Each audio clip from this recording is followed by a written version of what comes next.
அன்பு மாணவ செல்வங்களுக்கு வணக்கம். இந்த நாள் இனிய நாள்.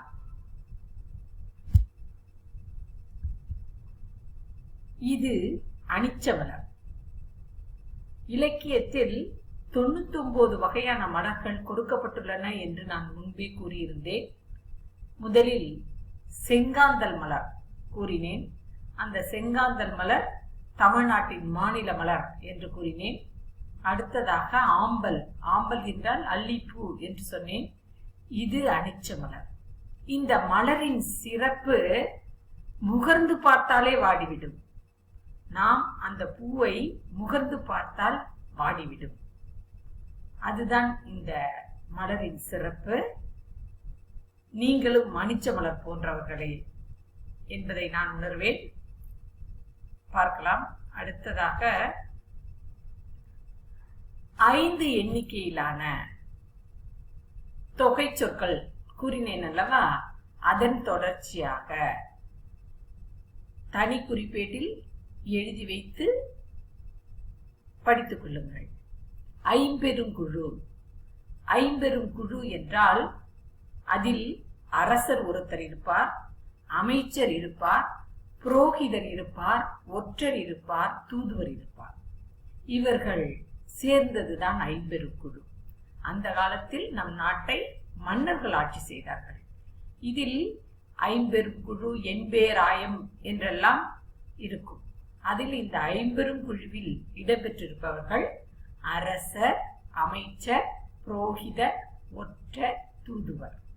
இவர்கள் ஐவரும் சேர்ந்தது ஐம்பெருங்குழு. அடுத்ததாக பஞ்சகவ்யம். பஞ்சகவ்யம் இதில் கோமியம், பால், தயிர், நெய், சாணம் ஆகிய 5ம் இணைந்ததுதான் பஞ்சகவ்யம். கோமியம், பால், தயிர், நெய், சாணம் இவை எல்லாமே மாட்டிலிருந்து கிடைக்கக்கூடியது. பஞ்சகவ்யம். பஞ்ச என்றால் 5 என்பது பொருள். இப்பொழுது ஒரு கதை. ஒரு சமயம் மகாபாரதத்தில் துரோணாச்சாரியார் அவர்கள்தான் கௌரவர்களுக்கும் பாண்டவர்களுக்கும் குருவாக இருப்பவர். வில்வித்தை எல்லாம் சொல்லிக் கொடுப்பவர். அப்படி இருக்கும்போது திருதராஷ்டிரன் சொல்கிறார், நீங்கள் பாண்டவர்களுக்கும் கௌரவர்களுக்கும் ஒரே மாதிரியே பயிற்சி கொடுப்பீர்கள் என்று நான் எண்ணுகிறேன் என்று சொன்னார். அதன் அர்த்தத்தை துரோணர் புரிந்து கொண்டார். கௌரவர்கள் தன் தந்தையிடம் ஏதோ சொல்லி இருக்கிறார்கள், அதனால் தான் அவர் இவ்வாறு சொல்கிறார் என்பதை உணர்ந்து கொண்டார். அப்பொழுது திருதராஷ்டிரன் சொல்கிறார், ஒரு குருவானவர், குரு என்றால் ஆசிரியர், அந்த ஆசிரியருக்கு எல்லா மாணவர்களும் சமம்தான். நன்றாக படிப்பவர்களும் படிக்காதவர்களும் எல்லாருமே சமம்தான். அதனால் எல்லோருக்கும் ஒரே மாதிரி கற்பிக்க வேண்டும் என்று சொன்னார். இதன் உள்ளர்த்தத்தை புரிந்து கொண்ட துரோணர் சொல்கிறார், நான் எல்லா மாணவர்களுக்கும் ஒரே மாதிரியாகத்தான் கற்பிக்கிறேன். இதில் அவர்களின் ஈடுபாடு எந்த அளவுக்கு இருக்கிறதோ அந்த அளவுக்கே அந்த மாணவர்களின் முன்னேற்றம் இருக்கும் என்று துரோணாச்சாரியார் திருதராஷ்டிரரிடம் சொல்கிறார். இதை நிரூபிக்கவும் விரும்பினார். ஒரு நாள் கௌரவர்களும் பாண்டவர்களும் ஒரு ஆற்றங்கரையோரம் அமர்ந்து கொண்டு பாடம் கற்கின்றனர். அப்பொழுது துரோணாச்சாரியார், உங்களுக்கு காட்டை எப்படி அழிப்பது என்பதற்கான மந்திரத்தை நான் இப்பொழுது சொல்லிக் கொடுக்க போகிறேன் என்று சொல்கிறார். கூறிவிட்டு அர்ஜுனனை அழைத்து, அர்ஜுனா, என்னுடைய கமண்டலத்தை குடிலேயே மறந்து விட்டு வைத்து விட்டு வந்து விட்டேன், அதை போய் எடுத்து வா என்றார். அர்ஜுனனுக்கு பதில் சொல்லவும் முடியவில்லை. ஆனால் இப்பொழுது ஒரு முக்கியமான மந்திரத்தை சொல்லிக் கொடுக்க போகிறார், காட்டை எவ்வாறு அழிப்பது என்று. அதனால் அந்த வகுப்பை புறக்கணிக்கவும் அவரால் முடியவில்லை. ஆனால் குரு சொல்வதை தட்டவும் கூடாது. அவர் கமண்டலத்தை மறந்துவிட்டு வைத்து விட்டேன், போய் எடுத்து வா என்று சொல்கிறார். அதனால் அந்த வேலையையும் செய்ய முடியவில்லை, பாடத்தையும் கவனிக்க முடியாமல் போய்விடுமே என்று தயங்கிக் கொண்டே செல்கிறார். செல்கிறார். என்ன குரு சொல்றத தட்ட முடியாது, அதனால அந்த வேலையை செஞ்சே ஆகணும்னுட்டு போயிடுறாரு. வேகமா ஓடி போய் குடிலுக்கு போய் கமண்டலத்தை எடுத்துட்டு வர்றாரு. அதுக்குள்ள குரு பாடத்தை முடிச்சிட்டாரு. முடிச்சிட்டு மிச்சம் இருந்த பாண்டவர்கள் கௌரவர்கள் எல்லாம் காட்டை எரிக்கிறதுக்கு மந்திரம் சொல்லி கொடுத்தாரு இல்லையா, அதை செயல்படுத்துறதுக்காக கூட்டிக்கிட்டு காட்டை நோக்கி போறாரு. இவர் கமண்டலத்தை எடுத்துட்டு வர்றாரு.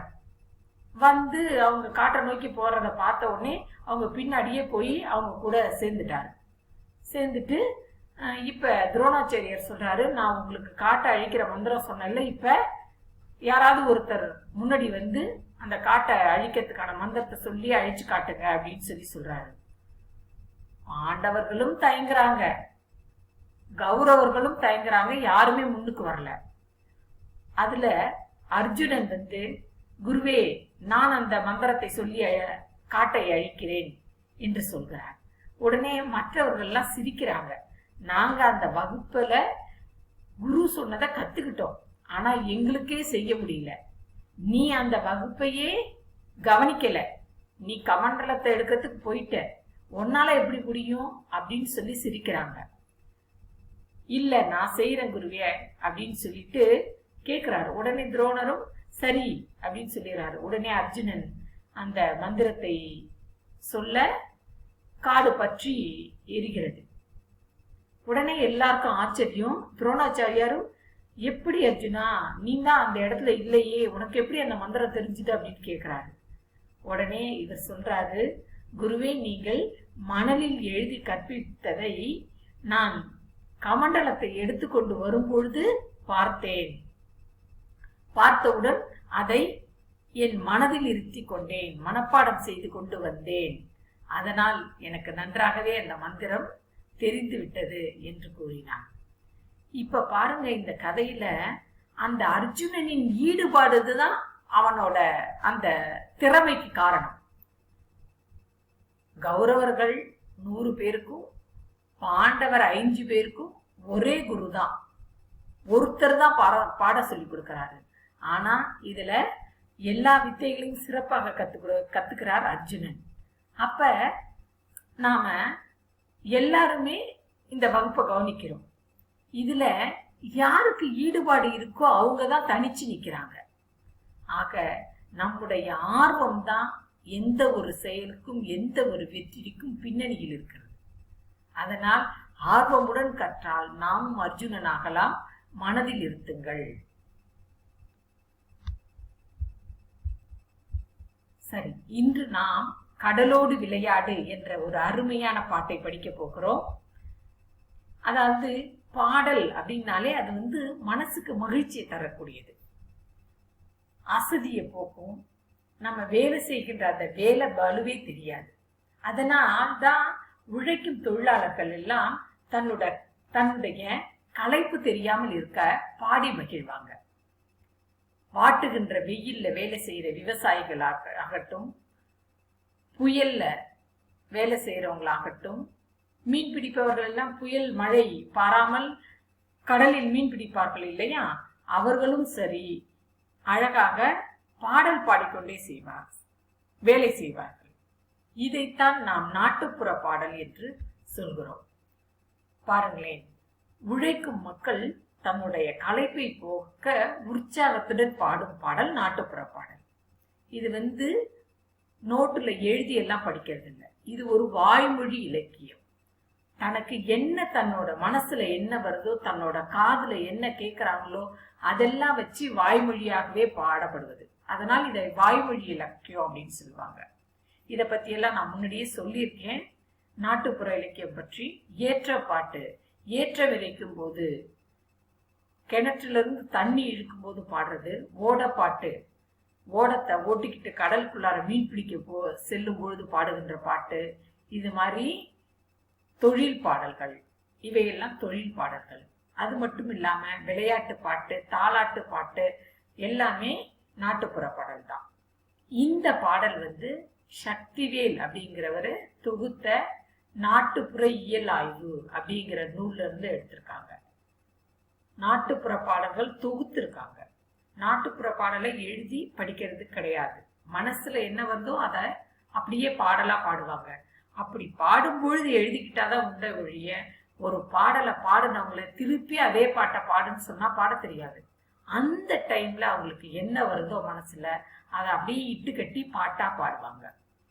ஆக இந்த மாதிரி நாட்டுப்புற இயலை பத்தி ஆய்வு செய்யறவங்க எல்லாம் மக்கள் கிட்ட போய் பாட தெரிஞ்சவங்கள்ட்ட கேட்டு அதை எழுதி ஒரு தொகுப்பா வச்சிருக்காங்க.